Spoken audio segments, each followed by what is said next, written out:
실패가 있어서는 안 되기 때문에 내년에 본격적으로 그 연구와 공론화 과정을 거쳐서 저희 시민들의 총의를 모은 다음에 저희 입장을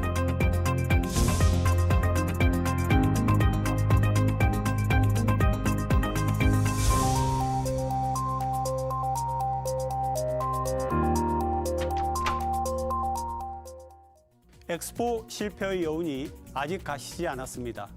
2035년 엑스포 재도전의 얘기도 나오고 있습니다. 엑스포 유치 실패로 가덕도 신공항, BUTX 건설 등이 차질을 빚는 게 아닌가 하는 우려도 제기됩니다. 박형준 부산시장과 함께 내년 부산시 주요 사업도 짚어보겠습니다.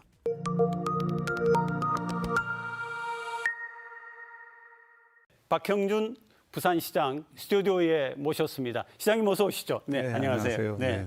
엑스포 결과가 아쉽긴 해도 굉장히 긴 여정을 열심히 달려오셨는데 남다른 소배가 있으시지 싶습니다. 지난 2년 동안 엑스포 유치에 열과 성을 다해서 도움을 주시고 성원을 내주신 우리 시민들께 무한히 감사를 드리고 정말 위대한 시민이라고 생각을 합니다. 부산이 이렇게 한 팀으로 어떤 목표를 향해서 달려온 일은 거의 없지 않았나 싶은데 그 시민들의 힘으로 그렇게 할 수 있었습니다. 이 부산이라고 하는 도시의 브랜드를 올리는 작업을 병행해서 했고 또 그 과정에서 30여 개국에 머물던 자매 우호 도시들을 50여 개로 늘리면서 도시 외교의 지평을 새롭게 넓혔다는 성과도 있었습니다. 이번 엑스포 유치 과정을 통해서 부산을 모르는 나라는 이제 없게 됐고 특히 부산이 서울 못지않은 매력을 갖춘 또 미래의 가능성을 갖춘 도시라는 것이 그 전 세계 여러 나라들이 인지하게 되었습니다. 이걸 바탕으로 해서 구체적인 협력을 확대한다면 부산이 엑스포 유치에는 비록 실패했지만 부산이 꿈꾸던 글로벌 허브 도시라고 하는 우리의 비전과 희망은 여전히 살아있고 또 그것을 실현하기 위해서는 이 한순간도 우리가 놓칠 수 없다 그런 생각이 들었습니다. 그리고 가장 궁금해하는 문제가 하나 있습니다. 그게 뭐냐면은 왜 정부가 발표했던 그런 예상되는 득표와 실제 득표가 그렇게까지 차이가 났는가 이 부분은 되게 모두 궁금해하시는 것 같아요. 그렇습니다. 그래서 잘 아시다시피 우리 상대국이 워낙 강력한 오일머니를 배경으로 한 무기를 갖고 있었기 때문에 특히 막판에 사우디에서 아프리카 정상회의 그리고 카리비안 정상들을 불러서 정상회의를 11월에 개최를 하면서 우리를 지지한 나라들도 상당히 흔들리지 않았나 싶고요. 현장에서 저희가 그 11월에 저희도 열심히 해서 많은 나라들의 지지를 확대하고 있는 중이었는데 BIE 역사에서 사실 장관들이 와서 직접 투표하는 경우는 거의 없었습니다. 그런데 무려 50개국 가까운 발전도상국이나 작은 나라들의 장관들이 사우디 초청으로 와서 투표를 하는 것을 보면서 저희가 이제 불안을 느낄 수밖에 없었고 파리 현장에서 저희 접촉이 여러 형태로 차단이 되는 모습을 봤습니다. 그래서 당일날은 저희도 상당히 불안감을 감추지는 못했는데 사실 대한민국이 원팀이 돼서 기업들을 비롯해서 정부 또 우리 부산까지 온 힘을 다한 것은 틀림이 없고요. 그리고 그것이 결과가 저희 예상했던 것보다 훨씬 못 나와서 힘들기는 하지만 그러나 우리는 공정하게 정정당당하게 유치 활동을 했다 이렇게 말씀드리고 싶습니다. 그리고 이제 나오는 얘기가 2035년 엑스포 재도전 얘기도 나오고요. 그다음에 중간에 이왕에 준비를 했으니까 인정 엑스포 얘기도 나옵니다. 그 부분은 어떻게? 우리나라 이제 역대 이 메가 이벤트 유치 경험을 보면 이 한 번에 되는 경우는 매우 드물고 여러 번에 걸쳐서 이 도전을 해서 성사가 되는 경우가 많았습니다. 동계 같은 경우에 삼수했다고. 삼수도 했고요. 또 월드컵도 사실상 타협을 해서 한일 월드컵으로 치렀고 엑스포라고 하는 그 가치를 생각을 하면 한 번 도전하고 말기에는 너무 아깝고요. 또 네. 우리가 이번에도 봤듯이 엑스포 유치라고 하는 하나의 목표와 비전을 저희가 설정을 하면 우리 부산시뿐만 아니라 대한민국의 저력을 모으는 굉장히 좋은 계기가 그렇죠. 될 수 있습니다. 그래서 쉽게 이것을 포기하거나 이럴 일은 절대 아니고 또 재도전의 이 의지를 우리 이 안에 분명히 갖고 있는 것이 사실입니다. 하지만 현실적인 여러 여건들을 좀 더 따져보는 일들이 필요하고요. 네. 그리고 또 우리 시민들께서 과연 이 재도전에 대해서 다시 한번 시민적 공의를 모아주시는가에 대해서 의견을 물을 필요가 있습니다. 공론화 말씀하시는 예. 거죠? 그래서 이제 네, 네. 공론을 24년에 저희가 충분히 형성을 해서 네, 네, 정말 시민들 뜻이 한번 다시 도전하자 이런 뜻으로 모아지면 강력히 추진할 네, 네. 생각입니다. 재도전을 이제 2035년에 하게 될 때 지금 이제 중국 상하이가 도전한다는 얘기가 있고요. 또 그 다음 해인 36년에는 오세훈 서울시장 얘기가 이제 올림픽 유치를 또 한다 이렇게 됐는데 그런 부분에서는 좀 제한점이 있지 않나. 그런 어떻습니까? 여러 여건들을 네네. 고려하고 또 이게 그 부산시 과제로는 하기 어려운 작업입니다. 네. 국가 과제가 돼야 네, 네. 할 수 있는 일이고 이번에도 실사나 이런 부분에서는 저희가 압도적으로 좋은 평가를 받았음에도 불구하고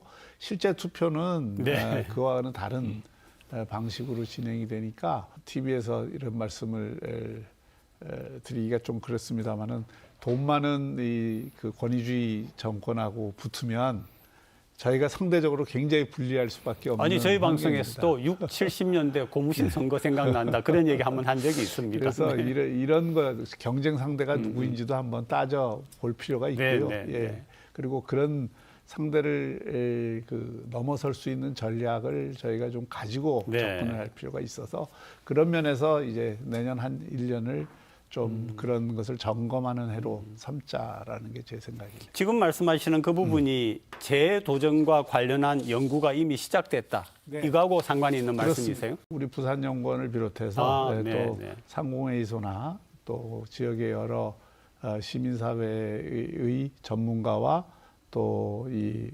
단체들하고 의논을 해가는 과정을 밟을 것입니다. 네. 그리고 또 정부하고도 협의를 해야 되고요. 예, 예. 그래서 이제 그런 과정을 거쳐서 재도전에 대한 입장을 내고자 합니다. 지난 수요일이죠. 대통령의 부산 방문이 있었고요. 굉장히 전격적으로 이루어졌고 네. 그 자리에 또 시장님도 네. 같이 함께 하셨는데 네. 관련 영상 한번 본 다음에 이 네, 얘기 네. 계속하겠습니다.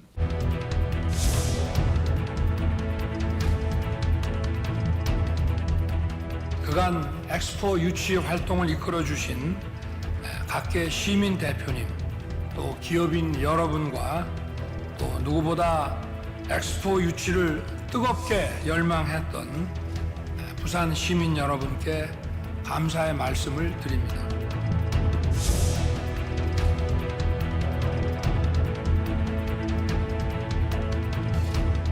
부산은 이미 글로벌 허브로 알려졌습니다. 부산이 물류와 금융, 디지털과 첨단 산업의 거점 도시로 명실상부하게 발전할 수 있도록 지금부터 제도와 인프라를 구축해 나가야 합니다.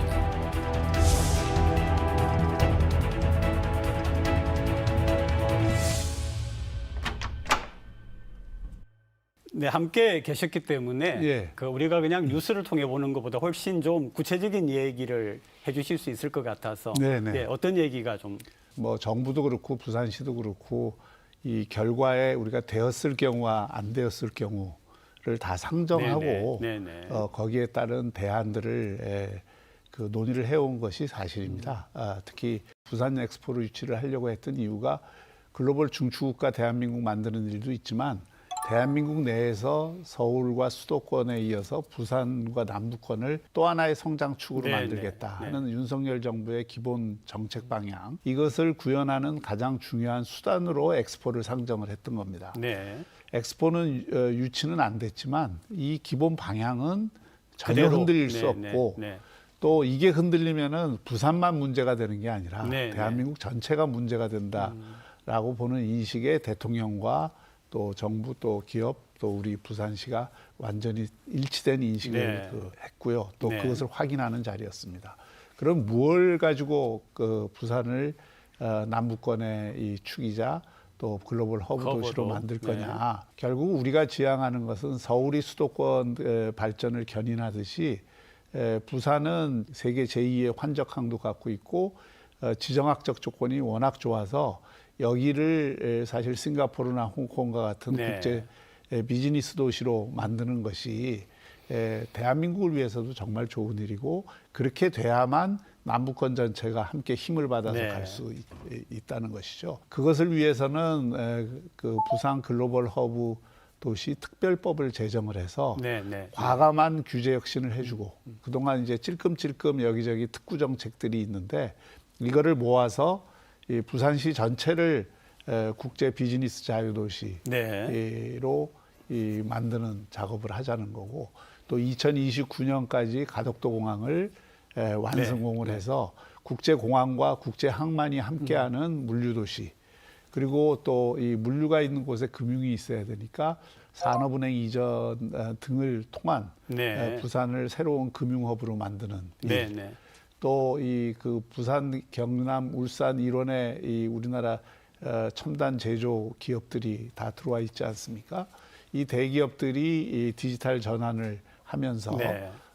이곳을 새로운 이 디지털 산업과 이 그린 산업, 기후 변화에 대응한 그린 산업의 메카로 네. 만드는 일. 그리고 이 국제 자유 비즈니스 도시라는 게 결국은 사람과 돈과 기업이 자유롭게 오는 것이기 때문에 이곳을 그 사람들이 즐기고 머물고 또 이 향유할 수 있는 네. 그런 도시로 만들자는 이 국제 문화관광 플랫폼으로서의 부산 네. 이런 거를 다 종합적으로 추진을 하자는 거고 그렇게 되면 지금 수도권 집중 문제로 인한 각종 경제 사회 문제가 이 활로가 뚫릴 수 있는 길이 열린다. 이것이 대통령의 인식이고 각 부 장관들을 대동한 이유는 이것이 구두 약속으로 끝나는 것이 아니라 실천으로 반드시 완결짓겠다는 의지를 표명한 것이고요. 가덕도 공항도 2029년까지 완공하겠다. 네, 네. 그리고 이 산업은행도 반드시 이전하겠다. 특별법도 정부 협의체를 구성해서 부산시와 함께 만들겠다. 그런 것을 다 약속을 한 것이죠. 그런데 실제로 보면은 산업은행법 개정 같은 경우도 지금 해를 넘기고 있는데 네. 부산 글로벌 허브 도시 특별법 제정하겠다고 하는데 그 법이 돼야만이 재원도 따라오고 모든 게 힘을 얻어서 이게 시행이 되는데 과연 지금 산업은행법 하나도 이런데 그런 것들이 되겠느냐 이런 좀 생각이 있거든요. 참 안타까운 일이지만 네. 야당이 지금 아직은 동의를 해주지 않아서 지금 통과가 안 되고 있습니다만 이것도 시간은 조금 더 걸릴지 모르지만 이미 이 불가역적인 일입니다. 네, 되돌릴 네. 수 없는 일이에요. 그리고 이것은 민주당의 이 가치인 균형 발전 네. 그 측면에서 보더라도 반대할 명분이 오래 갈 수 없습니다. 금년 12월을 위해서 저희가 최대한 노력했지만 내년에는 무슨 한이 있어도 다 통과가 된다고 보고요. 그 전에 산업은행 이전을 위한 기능 이전을 시작을 하면 됩니다. 또 제일 이제 걱정이 많으신 가덕도 공항 같은 경우에도 금년에 그 의지를 보여주기 위해서 기재부가 한 푼도 안 깎고 올린 예산을 다 반영을 했고요. 네. 또 건설공단법도 통과가 돼서 내년에는 건설공단이 만들어져서 진행이 되고 네. 부산시는 보상으로 인해서 이 공기가 지연될까 봐 보상팀을 금년 그 여름부터 꾸려서 이미 지금 활동을 시작을 해서 예산만 나오면 내년에 보상을 조기에 끝내고 29년까지 완공하기 위한 절차를 다 확립을 할 것입니다. 가덕도 공항 1년 늦어지는 게 이제 이 지역 발전 10년 늦어지는 맞습니다. 것과 같고요. 네네. 그렇게 하면은 글로벌 허브 도시 부산도 그만큼 늦어지는 것이고 그건 대한민국의 경쟁력을 좀 먹는 일이기 때문에 그 점을 분명히 확인을 한 것이고 저희도 차질 없이 꼭 완수해 낼 것입니다. 북한을 비워두지 않고 외국인 기업으로 채워나가겠다 하니까 이제 그러면 엑스포를 거기서 하는 건 아닌 건가? 이런 이제 생각이 들거든요. 네. 지금 저희가 이제 엑스포를 재도전을 하려고 할 때 네네. 부지에 관한 문제는 다시 고려를 해야 됩니다. 네, 그러니까 2단계를 2035년까지 비워둘 수가 없잖아요. 네. 1단계도 이미 지금 개발이 돼서 거기에 공모가 나가 있는 상태고 2단계도 개발이 되면은 거기에 저희 생각으로는 부산이 글로벌 금융 허브가 되니까 BIFC하고 연결하는 네, 축선에서 네, 거기에 외국 금융기업을 비롯한 외국 투자기업들을 많이 유치해야 되는 것이 사실입니다. 그 일부를 포함해서 북항 3단계를 또 우리가 개발을 할 것이기 때문에 정확한 부지의 위치는 그런 어떤 전반적인 개발 계획 또 네. 앞으로의 여건들을 생각을 해서 다시 선정을 하면 되고요. 네. 기본적으로 북한이 2단계에 많은 좋은 일자리를 창출할 수 있는 외국 기업이나 국내 유수 기업들을 유치하도록 지원하겠다는 대통령의 말씀은 우리가 마다할 이유가 없고요. 네, 그것은 회의에서 나온 것이 아니고 그 현장에서 네. 대통령께서 주민들에게 이제 설명하는 과정에서 나온 말씀입니다. 올 한 해 지나오시면서 시정에서 가장 보람 있고 또 가장 좀 아쉬웠던 거를 들어달라 그러면 어떤 거를? 금년에 이제 기업 유치, 투자 유치만 하더라도 4조 원을 돌파하게 네. 돼서 역대 최고일 뿐만 아니라 한 3년 전보다는 거의 10배 이상 늘어난 것이고요.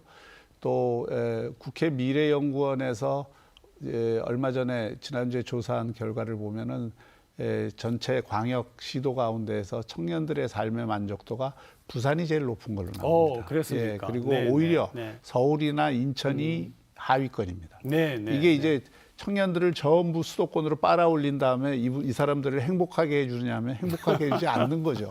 네, 오히려 네. 소외감이나 이 네. 고립감이나 또는 상대적 박탈감을 네, 네. 심하게 하는 거고 오히려 부산에 머물러 있는 청년들의 만족도가 훨씬 높은 네. 거예요.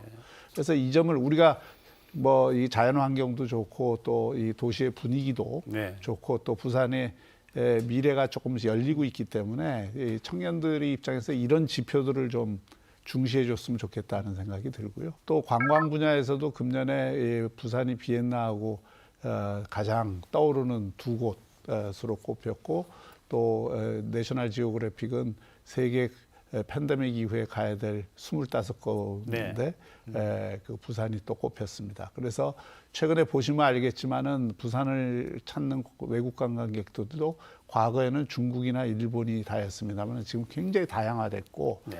여기에 우리가 조금만 더 이 문화와 관광 콘텐츠를 잘 입히면 국제 관광 도시로서 이 손색 없는 부산을 만들 수 있겠다는 확신을 얻었습니다. 그와 더불어서 이제 마이스나 이런 분야에서도 네, 발목할 만한 진전이 있어서 지금 저희가 이 국제 회의 도시 순위로는 세계 5위고요. 그다음에 그 마이스 도시 순위로는 12위인데 최근에는 그 GN이라고 세계적인 평가 기관에서 한 스마트 도시 지수를 보면 네. 부산이 세계 15위입니다. 네. 아시아 3위, 대한민국 1위입니다. 그 스마트 도시 지수는 굉장히 중요한 것이 한 180여 개 지표를 갖고 평가를 하기 때문에 특히 그 혁신 역량, 혁신 잠재력을 중심으로 보면은 부산이 대단히 큰 잠재력이 있고 혁신을 하고 있다 이런 말씀을 드릴 수 있고요. 금년에 저희가 이제 그 하반기부터 교통요금을 조금 올리긴 했습니다만은 동백 패스나 또 초등학생들 대중교통 무료 네. 정책을 통해서 하고 있고 또 돌봄 정책도 저희가 계속 강화했는데 내년에는 이거를 대폭 강화해서 어쨌든 아이들 키우는데 부산이 최고다라는 얘기가 나올 수 있을 때까지 집중하려고 합니다. 최근 부산에 오는 관광객들이나 또는 부산을 찾는 사람들이 부산의 매력에 대해서 굉장히 높게 평가를 네. 합니다. 그래서 이 기회에 우리가 이제 그 오는 도시, 머무는 도시, 또 살고 싶은 도시를 만들어야 되고 금년에 저희가 한 정책 가운데 이제 월케이션 그 일과 휴양을 병행하는 그런 정책을 폈는데 그거 지금 현재 13군데를 저희가 개설을 해서 기업들이 한 달 또는 두 달 짧게는 일주일 머물면서 일하면서 쉬는 이런 프로그램을 운영해 보니까 인기가 굉장히 좋아서 네. 저희가 그것도 이제 월케이션 도시 부산 브랜드를 만들어서 계속 확산을 하려고 합니다. 어쨌든 제일 중요한 것은 부산 시민들이 부산에 사는 게 괜찮다. 네. 부산에 사는 게 좋다. 부산이 사람 냄새가 나죠. 예, 예. 그 재밌는 게요. 부산을 돌아간 그 관광객들이 지난 여름에 피서지로 제일 좋은 데가 어디냐에 부산이 처음으로 전국 1등을 했어요. 네. 예, 제주도나 강원을 제치고. 기분 좋은 소식인데요. 예, 예. 네. 그런데 거기에 중요한 요소 중에 하나가 지금 바로 예, 사람. 교수님 네. 말씀하신 부산이 사람의 정, 네. 사람 냄새가 난다. 네, 네. 예, 이게 굉장히 중요한 요소였어요. 그래서 사람의 정이 듬뿍 느껴지는 부산을 만드는 데도 우리가 함께 네. 노력해야 될 것 같습니다. 한 해를 마무리해가는 시점에서 우리 부산 시민들께 드리고 싶은 말씀 좀 부탁을 하겠습니다. 저는 뭐 평소에도 그렇게 생각했습니다만은 이번에 엑스포 유치 과정을 보면서 부산 시민들이 정말 위대하다. 네. 자발적으로 이렇게 한 곳으로 뜻을 모아주는 역량. 이것은 아마 부산을 따라갈 때가 없지 않느냐 하는 생각을 했습니다. 그만큼 부산 시민들께서 이 에너지가 안에서부터 네. 끌어 넘치는 시민들이고 또 그런 미래를 향해서 달려가는 힘이 크다고 생각을 합니다. 이런 위대한 시민들이 만드는 위대한 도시 부산이 되도록 저도 더 정진을 하겠습니다. 그리고 금년에 저희가 크고 작은 여러 가지 성과들을 잘 만들어서 내년에는 그것을 더 키우고 무엇보다도 제 꿈은 다시 태어나도 살고 싶은 부산을 만들고 싶은 것이기 때문에요. 네. 부산 시민들께서 삶의 질을 좀 더 높게 누리고 또 부산에 어렵고 힘들고 또 보살핌을 받아야 될 분들이 제대로 보살핌을 받을 수 있도록 그렇게 하는데 모든 힘을 집중하겠습니다. 시장님 오늘 네. 귀한 시간 내주시고 좋은 네. 얘기 들려주셔서 고맙습니다. 네, 감사합니다. 고맙습니다.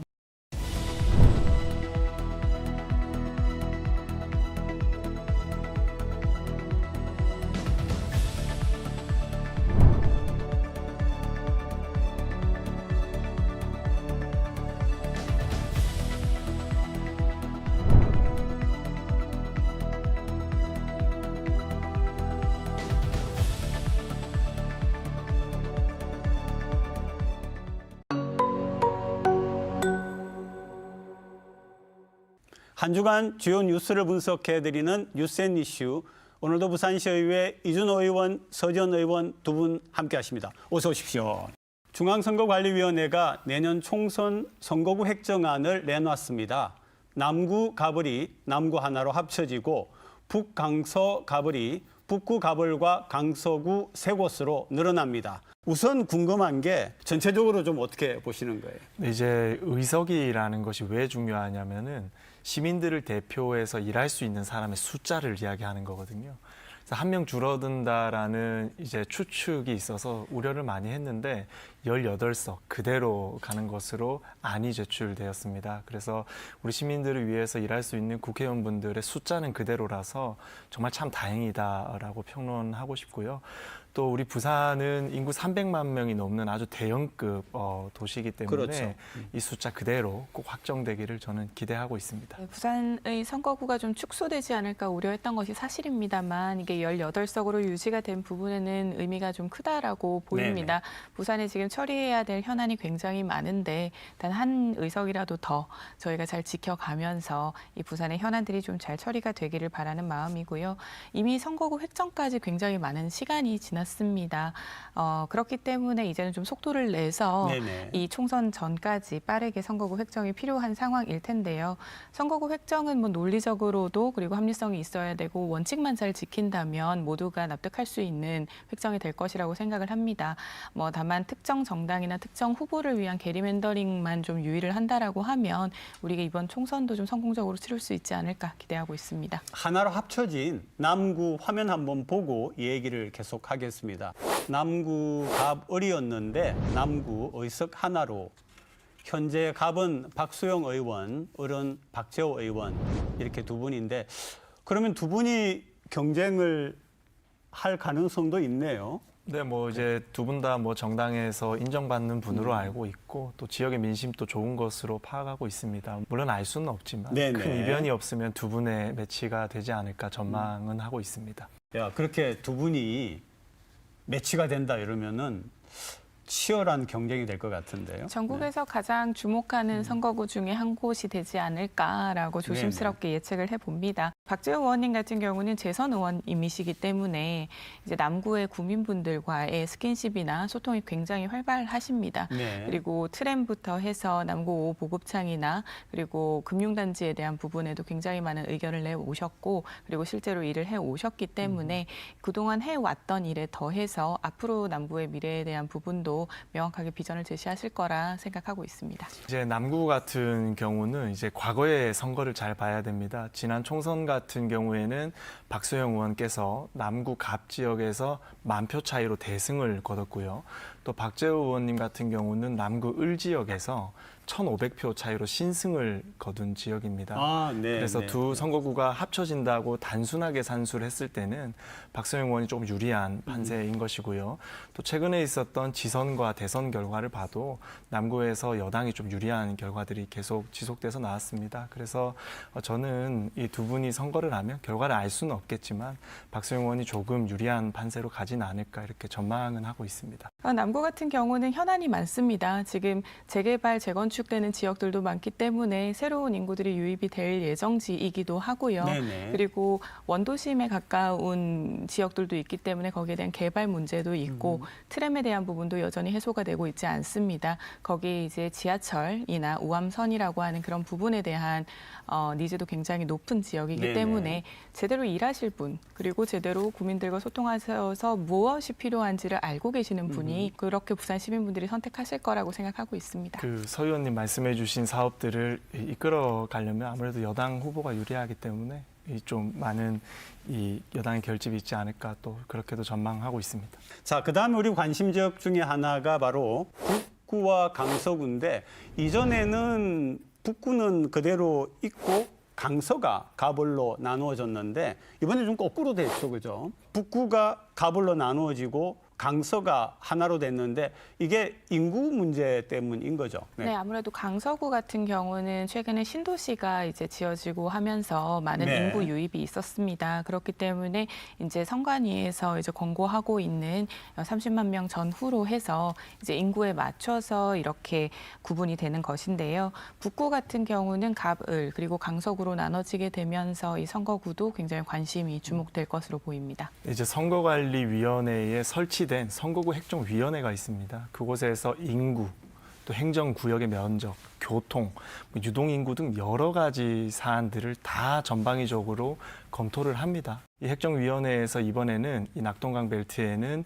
3명 정도의 국회의원이 네네. 필요하겠다라고 이렇게 결정을 한 사안으로 보시면 될 것 같습니다. 그러니까 우리는 그냥 인구 하나만 갖고 하는 걸로 생각했는데 그게 아니라 여러 몇 가지 가지 또 사안들을 고려 더 사안들이 고려를 하게 있군요. 됩니다. 예. 자, 이 지역은 그러면은 3명의 국회의원이 나오지 않습니까? 혹시 뭐 좀 거론되는 분들이 좀 있으세요? 강서 같은 경우는 지금 더불어민주당 같은 경우는 전 시장 권한대행도 하셨던 변성환 지역위원장께서 현재 북강서 지역위원장으로 활동을 하고 계십니다. 강서에 대한 부분으로만 별도로 이렇게 지역구가 마련이 된다면 이 지역위원장께서 그대로 출마를 하시지 않을까라고 네, 조심스럽게 예측을 해보고요. 전재수 의원님 같은 경우는 워낙 그 북구에서 아이돌급으로 인기가 많으시고 굉장히 지역 관리도 잘 하고 계시고 워낙 유명하신 분이시기 때문에 전재수 의원님만 집중하고 있었던 국민의힘의 입장에서는 강서에 대한 지역까지도 함께 고민을 해야 되는 상황이 돼서 좀 더 도전적인 자세가 필요하지 않을까라는 생각을 합니다. 이제 강서구와 이제 북구 지역이 민주당에게 유리한 지역이긴 한데 비교적 유리한 지역이죠. 네. 지금 뭐 구청장이나 시의원들이나 국회의원이 다 저희 여당 소속이거든요. 그래서 부산에 있는 타 지역에 비해서는 민주당 지지세가 조금 있는 지역이다라고 평하고 싶고 민주당에도 물론 뭐 훌륭한 후보들이 계시겠지만 또 강서구 같은 경우는 우리 법사위원장을 여기만 또 우리 김도읍 국회의원이 계세요. 워낙 지도자급 반열에 올라 있는 그런 정치인이기 때문에 다음 선거에서도 무리 없이 이렇게 선거를 치를 수 있을 것이라고 거라고 저는 전망하고요. 또 북구 을이나 갑 같은 경우에도 후보군들이 쏟아져 나오고 있습니다. 뭐 장예찬 최고위원이라든지 또 부산광역시의회 부의장을 역임하신 또 손상용 부의장 또 지역을 네네. 열심히 훑고 네네. 있고요. 또 주진우 법률비서관, 박성훈 전 부시장도 계속적으로 거론되고 있습니다.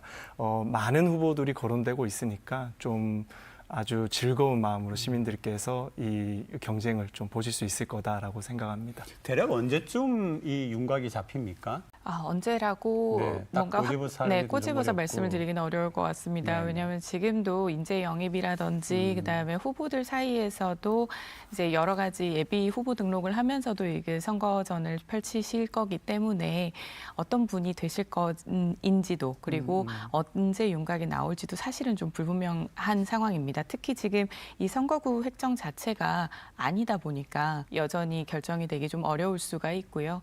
이 선거구 획정이 확정이 되고 나서야 그래도 윤곽이 좀 나오지 않을까 예측합니다. 네, 전적으로 동의합니다. 네.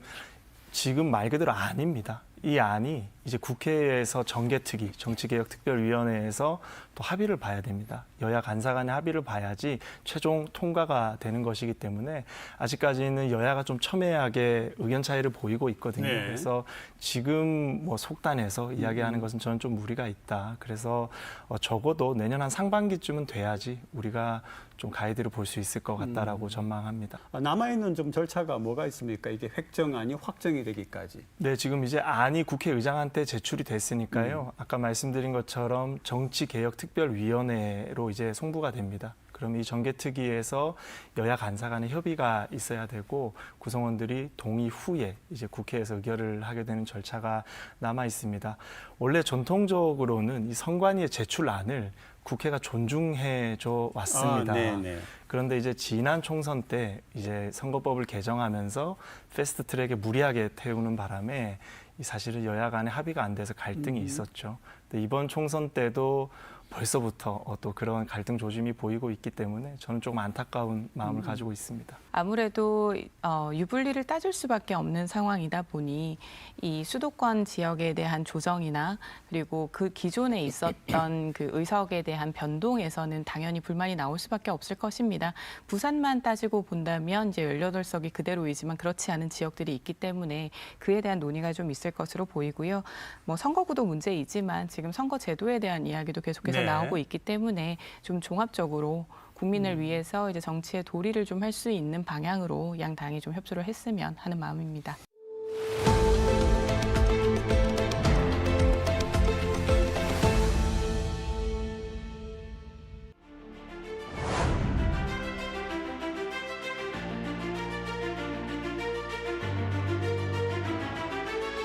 일 차선에다가 휠체어를 제대로 다 펴지도 않은 상태에서 그냥 가신 거예요. 이용자가 앉지도 않았는데 가시게 되면 사고가 날 수가 있잖아요.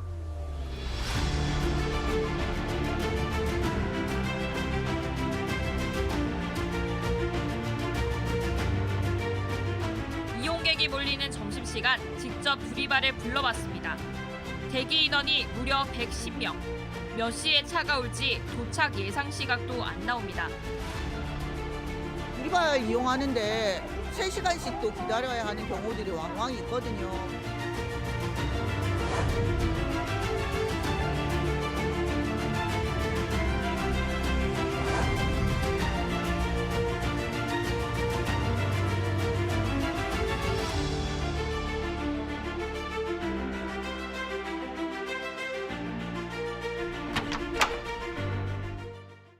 장애인 콜택시인 두리발을 타려면 길게는 3시간을 기다려야 된다고 합니다.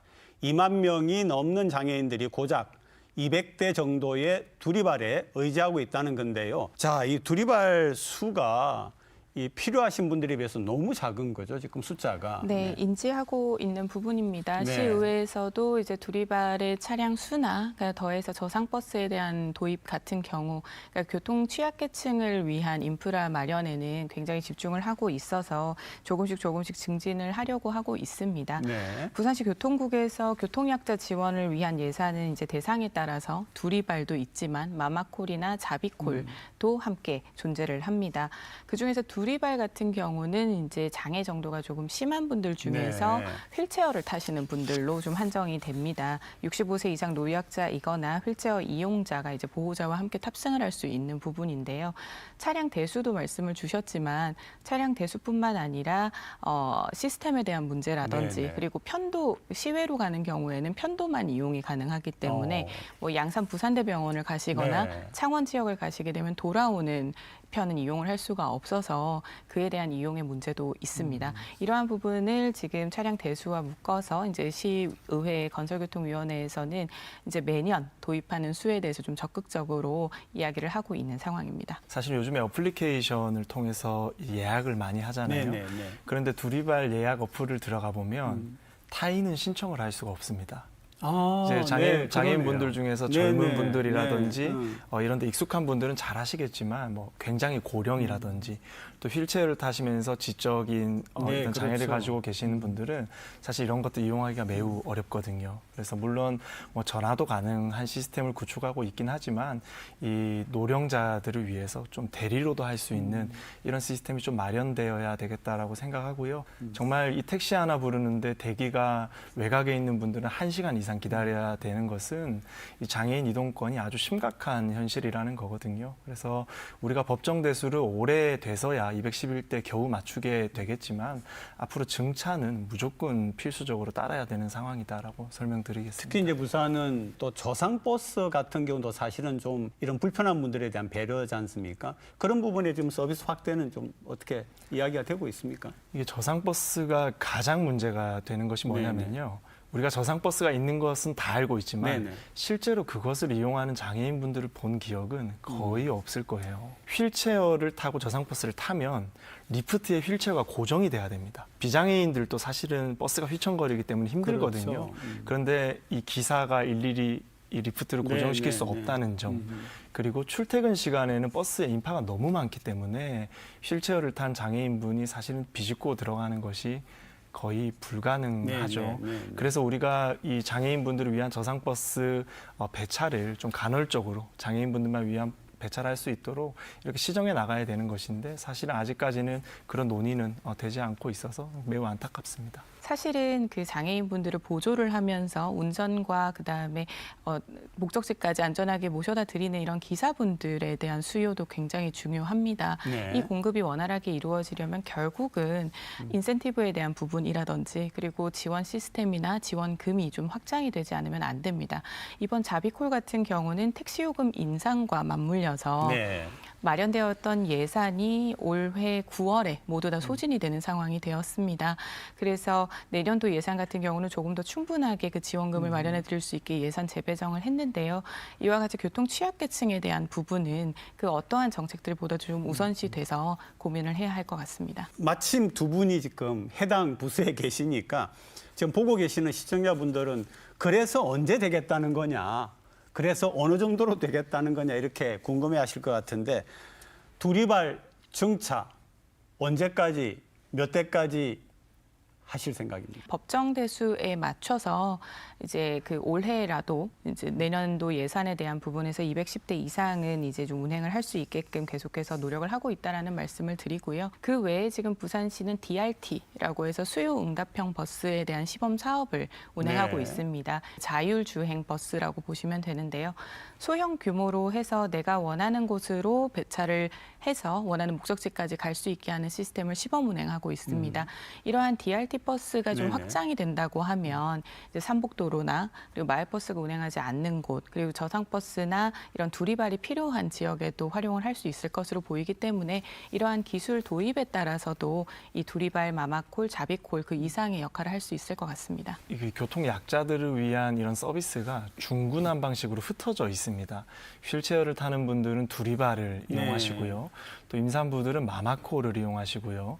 그리고 뭐 시각장애나 발달장애가 있으신 분들은 자비콜. 네네. 그리고 휠체어 2대나 휠체어를 여러 대를 탈 때는 또 솔라티라는 이런 제도가 또 있어요. 뭐 수능 시험에 연결해 보세요. 네, 그러니까 이게 비싼데. 중구난방식으로 흩어져 있고 배차율이 또 제각각 다 다릅니다. 네, 네, 네. 그래서 우리가 이렇게 중구난방식으로 흩어져 있는 이런 그러니까요. 제도들을 좀 묶어가지고 우리가 배차라든지 이 고객들을 더 이렇게 범위를 넓혀주면 우리가 이 아주 빠른 시일 내에 조금씩 개선해 나갈 수 있지 않을까 저는 그렇게 전망은 하고 있습니다. 지난 1학기 넉 달여 동안 부산에서 발생한 교권 침해 행위가 160여 건에 달했습니다.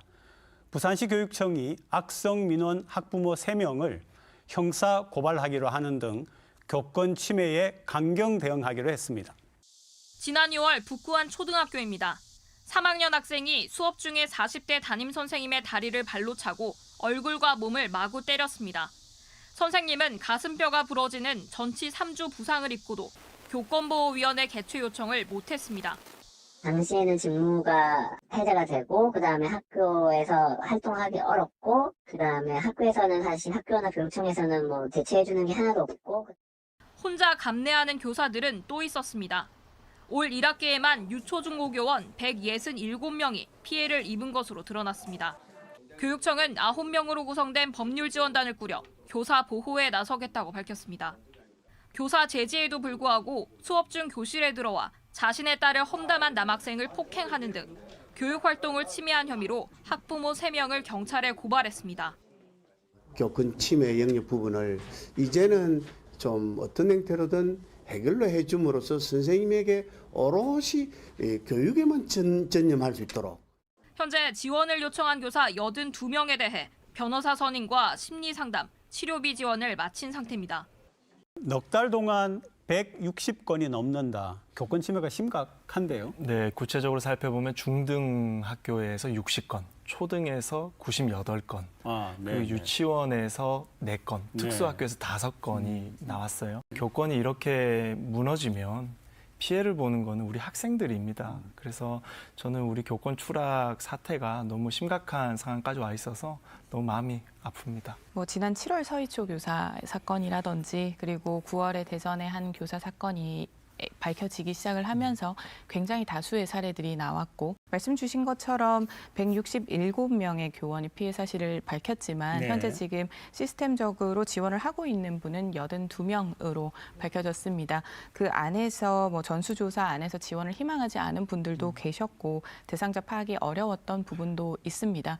그래서 지금 우리가 교권 침해에 집중을 하면서 이 부분에 대한 실태 조사를 하고 이 환경을 지원을 하는 것도 중요하지만 지나치게 뭔가 학생에 대한 인권과 교권을 네. 분리해서 너무 대립적인 관계로는 보지 않는 것이 필요한 상황인 것 같습니다. 교권 침해 원인이 있을 것 같아요. 여러 가지 사안 때문에 이렇게 교권이 무너졌겠지만 저는 2010년에요. 네. 제5회 지방선거 때 최초로 진보 교육감들이 대거 탄생합니다. 그들이 이제 학생 인권조례라는 것을 만들어요. 그래서 선생님들이 학생들이 잘못하더라도 체벌할 수 없고 훈육할 수 없는 그리고 시대적 시류에 따라서 아동학대법과 아동보호지법이 좀 강화되면서 선생님들의 권한이 많이 줄어든 것이죠. 물론 당연히 학교에서 뭐 아이들을 뭐 체벌하면 안 되는 거죠. 안 되는 거지만 선생님들의 이 교원으로서의 지위까지 제어했던 이 법률과 조례들이 지금의 사태를 저는 좀 만들었다라고 생각합니다. 지금 우리는 사실은 교권과 학생의 인권을 반대말처럼 보고 있습니다. 네, 하지만 네, 대립관계가 아닙니다. 그렇기 때문에 이러한 법적 대응이 강화가 되는 부분은 어떻게 보면은 좀 더 신중해야 하는 지점이 네. 될 것입니다. 어설픈 사법적 통제보다도 사실상 교육적 해결이 근본이 되어야 됩니다. 학생의 인권을 조금 더 고려하면서 교사의 좀 긍정적 교육 활동이 필요한 부분이 있고요. 특히 가정에서 학부모분들의 그러한 선도적인 그리고 조금 더 솔선수범하는 자세들도 필요해 보입니다. 지금 그러니까 시교육청에서 하고 있는 그런 대응의 태세는 조금 문제가 있어 보인다. 그런 말씀이죠? 지원을 적극적으로 하는 부분은 네네. 필요하다라고 보입니다. 네네. 뭐 심리 상담이나 법률 지원이나 그리고 이제 교원들을 위한 교권 보호위원회를 좀 적극적으로 여는 부분은 네네. 굉장히 긍정적으로 보입니다. 다만 최근에 교육부를 통해서든 그 학생 인권법을 수정을 해가면서까지 때까지 이제 이 교권에 대한 부분을 확장을 하려고 하고 있습니다. 이렇게 법적 분쟁으로 학교가 얼룩지게 되면 결국은 퇴보할 수밖에 없는 교육 환경이 된다는 부분이 매우 우려스럽다라는 말씀입니다. 저는 사범대를 졸업했거든요. 저도 교원의 자격증을 가지고 있고 교원을 꿈꿨던 사람으로서 정말 이 학생 인권 조례가 너무나 교원의 신분을 많이 제어하고 있는 것은 사실입니다. 최근에 유튜브에서 아주 유행했던 동영상이 선생님이 학생 가방끈을 잡고 이렇게 인도를 하는 영상이 있었어요. 그 인권 조례 때문에 학생 몸에 손을 대지 못하는 그런 상황까지 지금 와 있는 게 이 진보 교육감들이 만들어 놓은 교육의 상황입니다. 교권 보호가 되어야지 우리 학생들을 보호할 수 있는 겁니다. 저는 이 교육청의 자세를 적극 지지하고 동의합니다. 현재와 같은 부산시 교육청의 대응이 효과가 있을 거냐? 어떻게 보세요? 지금 하고 계시는 뭐 여러 가지 이제 교육청이 나서서 형사 고발을 하는 부분이나 이렇게 우리 교사분들을 보호해 주는 부분, 그리고 뭐 교원 업무용 전화번호를 주거나 그리고 교육 활동 침해에 대한 치료비를 드리는 부분은 굉장히 긍정적으로 보입니다. 네. 다만 이로 인해서 지나치게 우리 학생들에 대한 인권을 학생을 악의 축으로 모는 방향으로는 가서는 안 된다라는 말씀을 다시 드리고 싶습니다. 말씀하신 것 중에 매우 공감 가는 지점이 있는 것이 학생들은 학생들대로 보호해야 되고요. 교원들은 교원들대로 보호해야 됩니다. 마치 어느 집단이 뭐 잘못된 집단인 것처럼 악마화하면 안 되는 것이고 일부 잘못된 학부모들, 일부 잘못된 교사들을 우리는 처벌해야 되는 겁니다. 이 학부모들에 대한 형사 고발과 처벌이 일어나야지만 이런 악성 민원들로부터 교원들이 좀 자유로워질 것이라고 저는 평가합니다. 교권도 학생의 권한도 다 존중이 되는 그런 균형 잡힌 사회가 되기를 바랍니다. 오늘 두 분 정말 고맙습니다.